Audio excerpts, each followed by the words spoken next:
आप देख रहे हैं पल पल न्यूज और मैं हूं आपके साथ नदीम अकरम। उत्तर प्रदेश के दो परिवार, आजम खान का परिवार और मुख्तार अंसारी का परिवार, जिसको योगी सरकार अक्सर टारगेट करते हुए दिखाई देती है।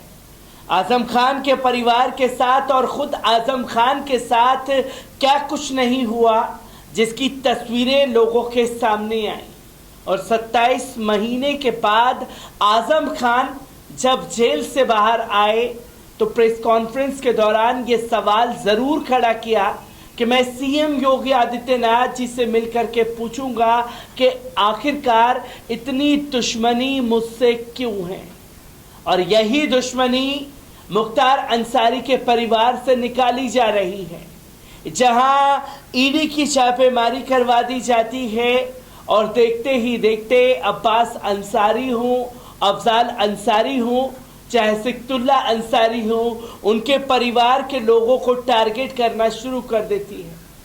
और जहाँ उनके बेटे उमर अंसारी को तकरीबन 13 घंटे तक ईडी पूछताछ करती है और तमाम तरीके के टॉर्चर करती हुई दिखाई देती है। और ये तस्वीर बिल्कुल क्लियर हो जाती है कि जानबूझ करके अंसारी परिवार को टारगेट किया जा रहा है। क्यों टारगेट किया जा रहा है, इसको भी आपके सामने रखूंगा।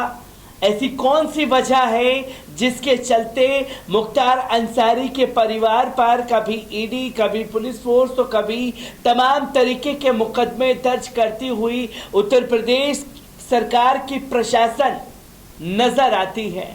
पर सबसे पहले ईडी के दौरान की गई कार्रवाई को लेकर के सवाल खड़े हो गए हैं और खुद अंसारी परिवार ने क्या कुछ कहा है, एक बार इस पूरी रिपोर्ट पर नजर डालते हैं।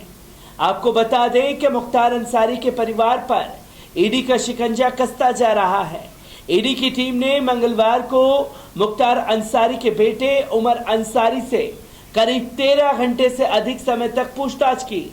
बता दें कि कुछ दिनों पहले ही ईडी की टीम ने मुख्तार अंसारी के बड़े भाई अफजाल अंसारी और सिकतुल्ला अंसारी व मुख्तार अंसारी के बड़े बेटे अब्बास अंसारी से पूछताछ की थी। ईडी के प्रयागराज स्थित दफ्तर में मुख्तार अंसारी के बेटे उमर अंसारी से ईडी की टीम ने आय के सोर्सेज से लेकर उसके करीबियों की कंपनियों के अलावा अन्य सवालों को पूछा है। ईडी की पूछताछ में मुख्तार अंसारी का बेटा उमर अंसारी संतोषजनक जवाब नहीं दे सका, जिसके चलते ईडी ने उन्हें दोबारा पूछताछ के लिए बुलाए जाने को कहा है, जिसमें कुछ दस्तावेजों को भी ईडी की टीम ने उमर अंसारी को उपलब्ध कराने के लिए कहा है। और इसी के साथ साथ पूछताछ के बाद रात करीब 12 बजे ईडी कार्यालय से बाहर निकले मुख्तार अंसारी के बेटे उमर अंसारी ने सरकार के इशारे पर उत्पीड़न का आरोप लगाया है। उमर अंसारी ने कहा है कि वे हर जांच के लिए तैयार हैं और वे हमेशा की तरह इस मामले में भी बेदाग साबित होंगे। उमर अंसारी ने कहा कि सरकार के इशारे पर यह उत्पीड़न ज्यादा दिन तक चलने वाला नहीं है। मुख्तार अंसारी के बेटे ने कहा कि 2019 के लोकसभा चुनाव में बीजेपी को गाजीपुर में हार मिली थी और उसके बाद 2022 के विधानसभा चुनाव में बीजेपी को मुंह की खानी पड़ी है, जिसके चलते ये सरकारी उत्पीड़न किया जा रहा है। मुख्तार अंसारी के बेटे ने कहा कि जनता सब कुछ देख रही है, आगामी लोकसभा के चुनाव में इसका बदला लिया जाएगा। और क्यों टारगेट किया जा रहा है, इस वजह को समझना ज्यादा जरूरी है। आजम खान के परिवार के साथ क्या हो रहा है, मुख्तार अंसारी के परिवार के साथ क्या हो रहा है, वजह सिर्फ ये है जहां मीडिया के जरिए ये बताने की कोशिश की गई कि भगवा में उत्तर प्रदेश हो रहा है। मोदी जी की एक तरफा लहर में सारे विरोधी उड़ गए, पर जब खासतौर पर गाजीपुर 2019 के चुनाव में पहुंचे और रामपुर पहुंचे तो वहां आजम खान से हार का सामना करना पड़ा, अफजाल अंसारी से हार का सामना करना पड़ा।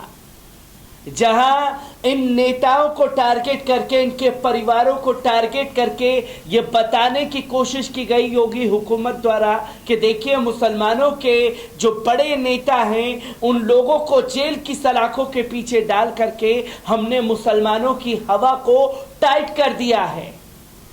ये खुले तौर पर मैसेज देने की कोशिश की गई और मुख्तार अंसारी के परिवार ने जिस तरह से हर चीज में सहयोग करके चले, उसे सरकार और प्रशासन के मुंह पर एक करारा तमाचा चढ़ता हुआ दिखाई दिया। गौरतलब है कि मुख्तार अंसारी के परिवार पर ईडी का शिकंजा लगातार कसता जा रहा है। कुछ दिनों पहले ईडी की टीम ने मुख्तार अंसारी के बड़े भाई अफजाल अंसारी और शिफ्तुल्ला अंसारी व मुख्तार के बड़े बेटे अब्बास अंसारी से पूछताछ की थी। वहीं मंगलवार को ईडी की टीम ने मुख्तार अंसारी के दूसरे बेटे उमर अंसारी से सुबह 11 बजे से लेकर रात 12 बजे तक पूछताछ की थी। और क्यों शिफ्तुल्ला अंसारी को टारगेट किया गया? क्योंकि 2022 के चुनाव में अंसारी परिवार से उनके 2 चिराग यूपी विधानसभा में जीत करके पहुंचे। मोहम्मदाबाद से मन्नू अंसारी तो मऊ से अब्बास अंसारी ने अपनी जीत का परचम लहराया है। बता दें कि मुख्तार अंसारी के खिलाफ ईडी की टीम ने मनी लॉन्ड्रिंग के तहत मुकदमा दर्ज किया है, जिसमें लखनऊ में अवैध तरीके से संपत्तियों को अर्जित कराने के अलावा मऊ में विधायक निधि दुरुपयोग करने के साथ ही एक अन्य मुकदमे को आधार बनाते हुए ईडी ने मनी लॉन्ड्रिंग का मुकदमा दर्ज किया, जिसमें ईडी की टीम ने अब जांच तेज कर दी। ऐसे में माना जा रहा है कि आने वाले समय में मुख्तार अंसारी के परिवार पर और शिकंजा कसा जाएगा। तस्वीरें लगभग साफ है कि बदले की भावना में ये सरकार चल रही है और उसी बदले की भावना में मुख्तार अंसारी के परिवार को टारगेट किया जा रहा है। इससे पहले न तो शिफ्तुल्ला अंसारी से कभी पूछताछ हुई और न ही अफजाल अंसारी साहब से इस तरीके के लिए कदम उठाए गए, पर 2022 के चुनाव में मन्नू अंसारी ने जीत का परचम लहराया तो शिफ्तुल्ला अंसारी को भी ईडी ने घसीटने की कोशिश की, जो कि ये दर्शाता है कि सरकार अपने दादागिरी के अभाव पर कभी ईडी कभी पुलिस प्रशासन का इस्तेमाल करती हुई मुख्तार अंसारी के परिवार के लिए नजर आ रही है। मुख्तार अंसारी के परिवार से जुड़ी हर एक अपडेट आप लोगों के साथ साझा करता रहूंगा। दीजिए इजाजत, शुक्रिया।